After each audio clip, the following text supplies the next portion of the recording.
نحمدہ و نصلی علی رسول الکریم بسم اللہ الرحمن الرحیم۔ حضرت مولانا زکریا رحمۃ اللہ علیہ نے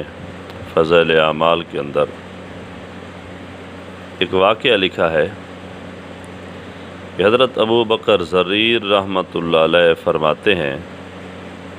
کہ میرے ایک نوجوان غلام تھا، بہت نیک تھا، بڑا عبادت گزار، دن کو اکثر روزہ رکھتا اور راتوں کو اکثر جاگتا رہتا، تہجد پڑھتا، تلاوت کرتا، ذکر اذکار کرتا رہتا۔ ایک دن وہ نوجوان میرے پاس آیا اور مجھے کہنے لگا کہ ایک رات میں سو گیا، میں نے رات کے معمولات نہ کیے،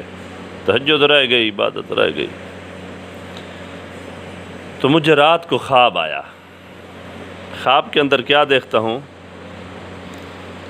کہ دیکھا کہ محراب کی دیوار پھٹی اور اس میں سے چند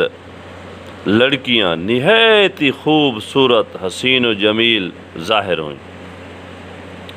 اور ان کے اندر ایک لڑکی جو بہت بدصورت تھی۔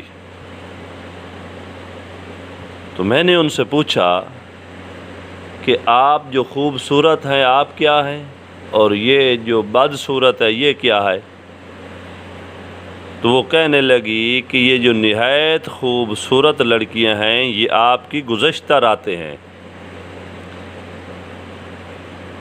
جو آپ عبادت میں گزارا کرتے تھے، تلاوت قرآن میں گزارا کرتے تھے، نوافل پڑھنے میں گزارا کرتے تھے، اللہ کے حضور جاگتے تھے،